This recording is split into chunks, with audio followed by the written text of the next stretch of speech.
Hello, welcome to online tutoring. So what I'm going to do is I'm just going to wait a couple minutes for you guys to show up, and I'll erase the word behind me and we can get started with some questions.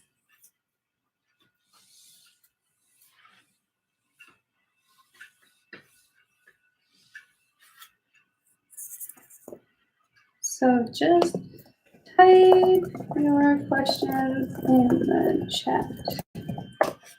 I'll wait a couple minutes for everyone to show up before I actually get started with anything.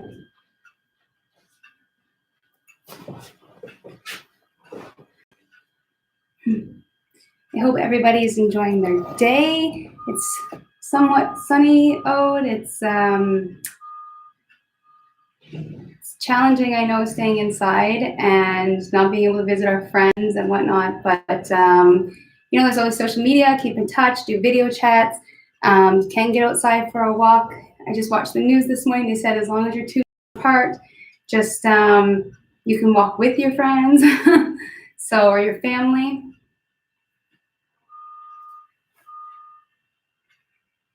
So let me know your questions. I'll just hang out 2 or 3 more minutes before I start to actually get involved with some questions, okay?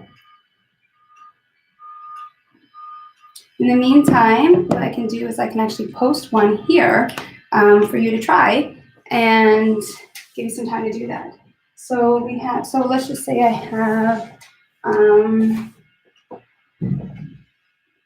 5 over 10, x to the 9, y to the negative 3, x to the 5, y to the negative 2, all to the negative 4. So try and figure out that one while we wait.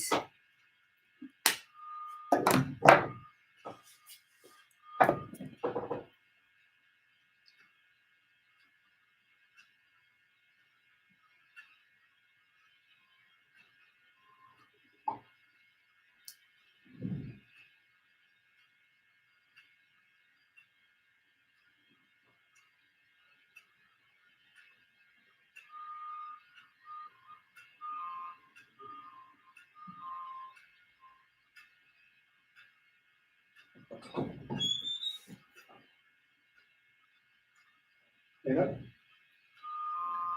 Don't.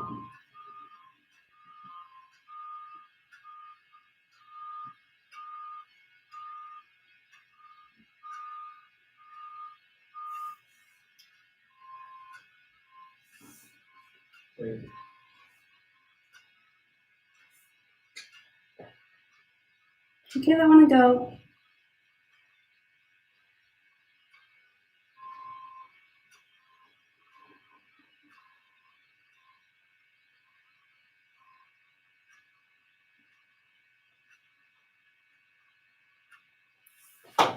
All right.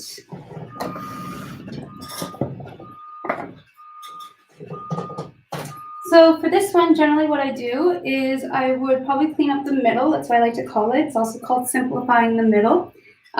So we have 5 over 10. You know that they can both reduce. Technically, it is a fraction. If you want, you could pull those numbers out. So you have 5 over 10 here. Yeah, it's a bad 5, but that's okay. Let's try that again. 5 over 10. And so you can reduce this fraction. So what number do they both divide by? So they both divide by 5. So this is 1 over 2. All right? So you can change that in your main function here, or your main expression, I should say. And that becomes 1 over 2. Then you deal with each of the exponents individually. So here we have x to the 9 over x to the 5.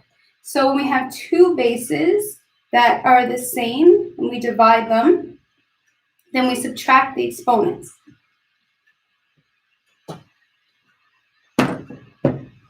So 9 minus 5 is 4. So we have x to the 4. It is a positive 4, so I am going to keep that guy on top. Right? Then we have the y's would be next. Okay, so you have negative 3, y to the negative 3 over y to the negative 2. So negative 3 minus 2 is negative 3 plus 2. Negative 3 plus 2 is just negative 1. Now where that would be y to the negative 1, because it's a negative, I'm going to put it in the basement or in the denominator, and it's going to become positive. There we go. So now we have everything to the negative 4, right? So now we can deal with the negative 4. So the negative means just take the reciprocal of the base. So the negative means take the reciprocal of the base. So that means we flip it. So what's on the denominator comes to the numerator, and what's in the numerator comes to the denominator. That's kind of a simplified version of what we have. This negative 4 becomes a positive 4, right? And so now all we need to do is apply that 4 into everybody. So the 4 goes into here, here, and down here. So now we have 2 to the 4 y. Now technically this is to the 1. And we have an exponent to an exponent. When we have that, we multiply the exponents. So 1 times 4. 1 times 4 is 4. And then on the bottom, we have 4 x to the 4 to another 4. So that's 4 times 4, which is x to the 16, sorry. X to the 16, okay? And the only thing left to do is really work out 2 to the 4. So 2 to the 4 is 2 times 2 is 4 times 2 is 8 times 2 is 16. So we have 16 y to the 4 over x to the 16. And you're done. I'll give you a second now to copy that down, and then I will try another question of a different type.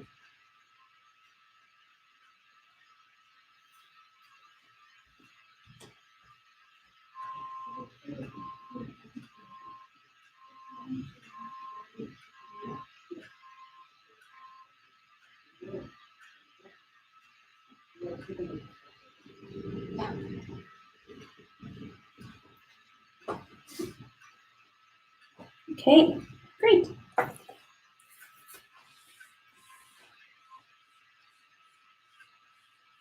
So now I'll do a question on greatest common factor, as I see that coming in now. So if we have 36 x to the 4 y to the 10 plus 42 x squared y to the 16, and it says to do GCF factoring, or greatest common factor factoring. First we look at what is the biggest number that can divide both into 36 and 42. And so the biggest number would be 6, right? So we have 6. Then we look at what's the most amount of letters that these guys have in common. So x to the 4, x to the 2. So they both have at least 2 x's. So we say x squared.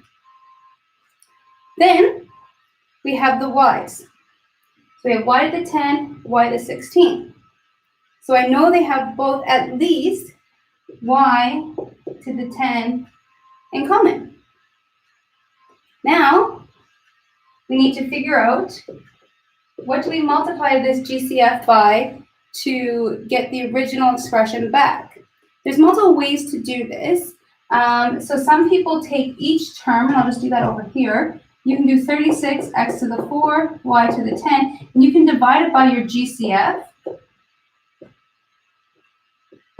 Okay, and when you divide it by your GCF, it basically gives you what your first term here will be. So when we divide it through, 36 divided by 6 is 6. X to the 4, x to the 2, they're divided, so we subtract them. So that's going to be x to the 2, and 10 minus 10 is 0, so we don't have to actually put that. So we have 6x squared. Now you could do that for the second term. However, another method is basically just what times 6 is 42. That would be 7. And And x squared, I already have x squared, so I don't need it. So I'm going to leave that. Y to the 10, y to the 16. How many more y's do I need to get to 16? 6. Yeah. So we just have y to the 6. And then you're done. Now, if you wanted to check your answer for that, you could just multiply it back through, right? And so we know 6 times 6 is 36. X squared times x squared is x to the 4. We add the exponents here, okay? We add the exponents because it's a base times a base, and they're both the same bases. And then we just have y to the 10 plus, and if we times by this guy, 6 by 7 is 42. We don't have any x's here, so we'll just have to take that in there. And then 10 plus 6 is y to the 16. So this is the verified. Okay? So again, you can divide through your GCF by each term, or you can just ask yourself, what times my GCF will give me my term in my factor? I'll give you a second to copy that down.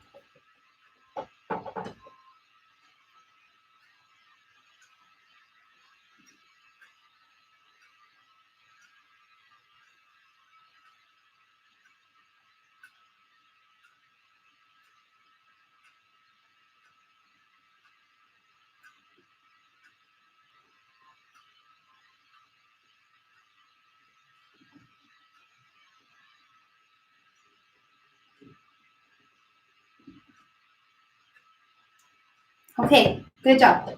So I think I've answered most of your questions for today. So I hope you enjoy the sun. Get out there and like with your physical distance and washing your hands, not touching your face. And then if not, maybe just sit on the patio. Please do feel free to direct message me at any time. We have Facebook, we have email. It's all Learnology Zone. So Learnology Zone on Facebook, Learnology Zone on Instagram, on YouTube, and then Learnology Zone at Gmail if you have any more questions. Okay, have a great day.